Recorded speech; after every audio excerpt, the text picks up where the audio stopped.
A paz do Senhor, meus irmãos, vamos dar continuidade aqui à nossa aula. Na aula anterior, a gente falava sobre a estrutura da Bíblia, sobre os dois testamentos. Então, a gente dando continuidade, vamos falar aqui sobre o Antigo Testamento. O Antigo Testamento contém 39 livros, foi escrito originalmente em hebraico e tem ali alguns trechos, né, em aramaico, principalmente os livros ali do período pós-cativeiro babilônico, que é o livro de Esdras, por exemplo.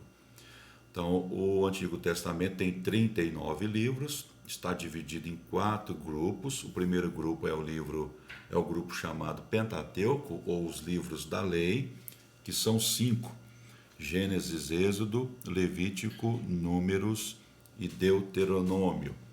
Esses livros tratam, né, da origem de todas as coisas, tratam da lei e também do estabelecimento da nação israelita. O segundo grupo são 12 livros e são chamados de História, que são os livros de Josué, Juízes, Rute, primeiro e segundo Samuel, primeiro e segundo Reis, primeiro e segundo Crônicas, Esdras, Neemias e Ester. Esses livros falam da história de Israel nos seus mais variados períodos. Fala sobre a teocracia no período dos juízes, sobre a monarquia no período de Saul, Davi e Salomão. Fala sobre a divisão do reino, né? Que com a morte de Salomão em 931 o reino foi dividido e tornou-se Reino do Norte, Israel com 10 tribos, Reino do Sul, Judá com 2 tribos. Esses livros também retratam também o período do cativeiro, né? O Reino do Norte foi levado pela Assíria em 722 a.C. e o Reino do Sul finalmente levado pela Babilônia em 586 a.C. Esses livros também falam do período pós-cativeiro babilônico, né? Sob a liderança de Zorobabel, de Esdras e de Neemias. Temos também os livros chamados de poesia, que são 5 livros: Jó, Salmos, Provérbios, Eclesiastes e Cantares. Esses livros são chamados de poéticos por causa do gênero, né, do conteúdo deles, e eles também são chamados de livros devocionais. Nós temos os livros de profecia, que são 17 livros, divididos em profetas maiores e profetas menores. Os profetas maiores são assim chamados por causa do volume escrito, né? Comparado aos chamados profetas menores, que têm um volume escrito menor. Os livros dos profetas maiores são Isaías, Jeremias, Lamentações, Ezequiel e Daniel, e dos profetas menores, Oséias, Joel, Amós, Obadias, Jonas, Miqueias, Naum, Abacuque, Sofonias, Ageu, Zacarias e Malaquias. A classificação dos livros bíblicos, tanto do Antigo quanto do Novo Testamento, não leva em conta a questão da ordem cronológica. O arranjo deles é muito mais temático, né, do que cronológico. Vamos aqui para o Novo Testamento. O Novo Testamento são 27 livros escritos no grego comum, chamado grego koiné, e são classificados em 4 grupos. Biografia, que são os 4 evangelhos, sendo os 3 primeiros, Mateus, Marcos e Lucas, chamados de evangelhos sinóticos, devido ao paralelismo das informações que há entre eles. E o 4º evangelho é o evangelho de João. Então, os 3 primeiros são chamados de sinóticos, né? Mateus, Marcos e Lucas. O livro de história é o livro de Atos, que registra a história da igreja primitiva. Epístolas, são 21 epístolas, sendo 9 dirigidas a igrejas. Essas 9 epístolas são de Paulo, que são as epístolas aos Romanos, 1ª e 2ª aos Coríntios, Gálatas, Efésios, Filipenses, Colossenses, 1ª e 2ª Tessalonicenses. 4 são dirigidas a indivíduos. Essas epístolas também são de Paulo, escritas a Timóteo, né? 1ª e 2ª Timóteo, Tito e Filemon. A outra, né, é dirigida aos hebreus cristãos, essa epístola não tem autoria definida, que é a epístola aos Hebreus. E 7 são dirigidas a todos e são chamadas epístolas universais ou gerais. Apesar de duas delas, né, segunda e terceira de João, terem sido escritas para indivíduos ou pessoas. Então, as epístolas gerais são as seguintes: Tiago, 1ª e 2ª de Pedro, 1ª, 2ª e 3ª de João e Judas. E temos o quarto grupo, que é o de profecia, que é o livro de Apocalipse. Esse termo é um termo grego, né, Apocalipse, que significa revelação. Traz aí revelações escatológicas, ou seja, acerca dos acontecimentos futuros. Então, assim como o Antigo Testamento, o Novo Testamento não está arranjado em ordem cronológica. Nós temos aqui uma particularidade da versão católica da Bíblia. Na Bíblia de edição católica, os livros de 1º e 2º Samuel e o de 1º e 2º Reis são chamados de 1º, 2º, 3º e 4º Reis, respectivamente. Os livros de 1º e 2º Crônicas são chamados de 1º e 2º Paralipômenos. Esdras e Neemias são chamados de 1º e 2º Esdras. Também nas edições católicas de Matos Soares e de Antônio Pereira de Figueiredo, há uma diferença de classificação numérica dos salmos com relação às Bíblias protestantes. O Salmo 9 na Bíblia Católica corresponde ao Salmo 9 e 10.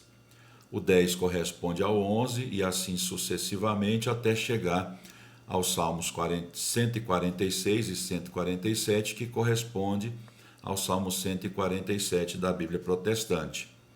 Então, de modo que os últimos 3 salmos, né, 148, 149 e 150, são idênticos em suas numerações, tanto na edição católica quanto na edição protestante. Então, essas diferenças se dão apenas na questão numérica. O conteúdo textual é a mesma coisa. Aqui nós temos, no próximo item, a questão do tema central da Bíblia, né? O tema central da Bíblia é Jesus. Ele mesmo declara isso em Lucas capítulo 24, versículo 44, e João 5, versículo 39. Então, através dos tipos, das figuras, dos símbolos, das profecias e até mesmo da revelação pessoal, da sua manifestação em carne no Novo Testamento, da pessoa de Jesus, nós temos ali várias características da pessoa de Jesus que faz com que ele, em cada Bíblia, em cada livro da Bíblia, receba ou tenha alguma característica, né, ou alguma qualidade acerca da pessoa de Jesus enfatizada. Então nós temos aqui, né, de Gênesis a Apocalipse, a pessoa de Jesus se apresentando dentro de alguma particularidade. Deixa eu só fechar aquela porta ali.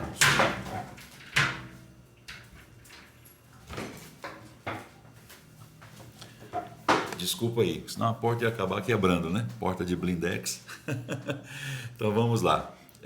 Em Gênesis ele é a semente da mulher, em Êxodo ele é o cordeiro pascal, em Levítico é o sacrifício perfeito, em Números é a rocha ferida, em Deuteronômio é o verdadeiro profeta, em Josué é o capitão do exército do Senhor, em Juízes é o nosso juiz e libertador, em Rute é o nosso parente remidor, em 1 Samuel é o nosso profeta, em 2 Samuel é o nosso sacerdote, em 1 Reis é o rei sábio, em 2 Reis é o rei fiel, em 1 Crônicas é o grande monarca, em 2 Crônicas é o monarca que permanece, em Esdras é o grande escriba, em Neemias é o nosso restaurador, em Esther é o nosso escape da morte, em Jó é o nosso redentor que vive, em Salmo é o nosso pastor,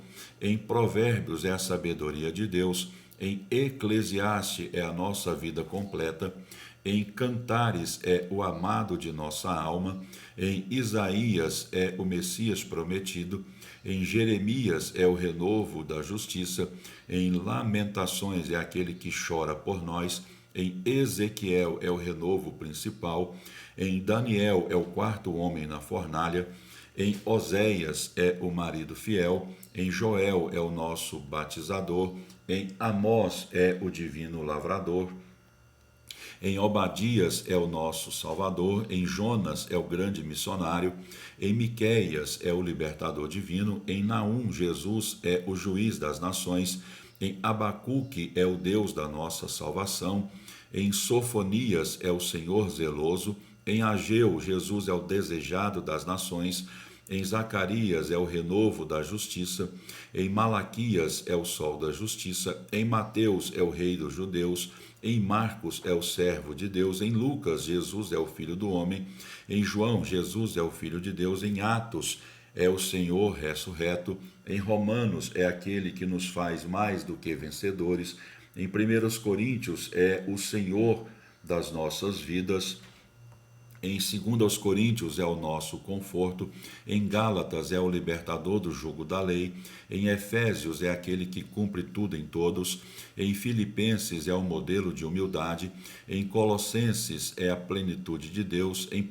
Tessalonicenses é aquele que virá arrebatar a igreja, em 2 Tessalonicenses é aquele que virá para julgar os ímpios, em 1 Timóteo é o único mediador entre Deus e os homens, em 2 Timóteo é o nosso modelo, em Tito é o nosso exemplo, em Filemon é o nosso Senhor e Mestre, em Hebreus é o nosso intercessor junto ao Pai, em Tiago é o nosso modelo singular, em 1 de Pedro é a pedra angular da nossa fé, em 2 de Pedro é a nossa força, em 1 de João é o nosso advogado junto ao Pai, em 2 de João é a verdade, em 3 de João é o caminho, em Judas é o nosso protetor, em Apocalipse é o Rei dos Reis e o Senhor dos Senhores. Considerando Jesus como centro da Bíblia, o Dr. Scofield resume os 66 livros da Bíblia em 4 palavras referentes à pessoa de Jesus da seguinte forma: preparação, que é o Antigo Testamento, né? Preparando o advento da chegada da pessoa de Cristo em carne. A manifestação, que são os evangelhos que tratam desta manifestação da vida de Jesus, né? A explanação, que são as epístolas que fornecem a doutrina de Cristo, e a consumação, que é o Apocalipse, ao tratar da consumação de todas as coisas. Então vamos aqui, continuando, né? Algumas particularidades da Bíblia. Então a Bíblia originalmente ela não era dividida em capítulos e versículos.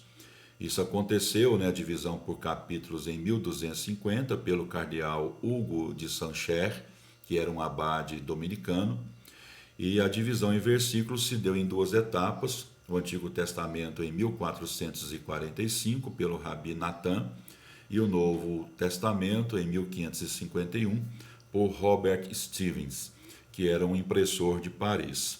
Stevens publicou a Bíblia, né, primeira Bíblia dividida em capítulos e versículos em 1555 depois de Cristo, que foi a Bíblia na versão latina, né, chamada Vulgata Latina.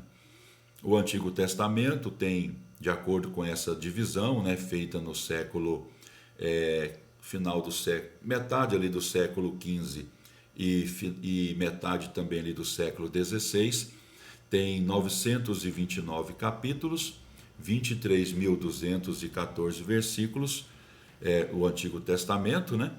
E o Novo Testamento tem 260 capítulos e 7.959 versículos. Assim, toda a Bíblia, de acordo com essas divisões feitas no século XV e no século XVI, toda a Bíblia tem 1.189 capítulos, 31.173 versículos.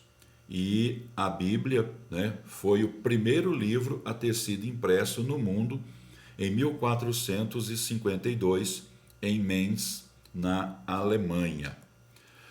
Bom, aqui nós temos algumas observações práticas e úteis para nós utilizarmos bem a Bíblia. Primeiro é a questão dos apontamentos individuais. Quando forem estudar a Bíblia, tenham o hábito de fazer anotações, né, pessoais, individuais, usando aí os vários recursos que temos, né? O aplicativo Note do celular ou mesmo um papel e caneta para isso. As referências bíblicas, o modo mais simples, né, foi o adotado pela Sociedade Bíblica do Brasil, que são duas letras sem ponto para se referir ao livro bíblico. Entre o capítulo e o versículo coloca-se apenas um ponto. E se você tiver dúvida como você abreviar um livro bíblico, as Bíblias sempre, né, têm no índice os nomes dos livros bíblicos abreviados. Então nós temos aqui alguns exemplos. Por exemplo, aqui nós temos o número 1, depois o JO, depois 2.4. Então o número 1 refere-se à primeira, né? JO refere-se à Epístola de João. 2 refere-se ao capítulo e o 4, o 2 e o 4 divididos por um ponto, o 4 refere-se ao versículo. E assim nós temos outros exemplos aí citados, basta os irmãos observarem nesta página. Aqui nesse seguinte a gente fala sobre texto, contexto, referência e inferência. Texto é o conjunto de palavras contido numa passagem. Contexto é a parte anterior e posterior do texto em destaque. Referência é a conexão direta sobre determinado assunto, né? Além de indicar o livro, capítulo e versículo, a referência também indica, por exemplo, se é a primeira parte do versículo, nós temos ao final do versículo a letrinha A. Se é a segunda parte, nós temos ao final da referência anotada, letra B. SS, ao final da referência do versículo, indica os versículos que se seguem. QV significa que veja, né, que são recomendações, né, para não se deixar de ler o texto indicado. CF é a indicação para conferir ou confirmar com outro texto. IE significa isto é. E nós temos a questão da inferência, que é uma conexão indireta entre assuntos, uma ilação ou uma dedução. Nós temos aqui siglas, né, das diferentes versões, as mais usadas. ACF é Almeida Corrigida Fiel, ARA, que é Almeida Revista e Atualizada, ARC, que é Almeida Revista e Corrigida, KJA, que é a King James Atualizada, NAA, que é a Nova Almeida Atualizada, NTLH, que é a Nova Tradução na Linguagem de Hoje, NVI, Nova Versão Internacional. E temos outros também, né? Aqui nós temos as mais usadas, as principais.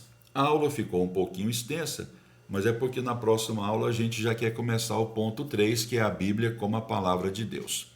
Muito obrigado, que Deus abençoe a sua vida.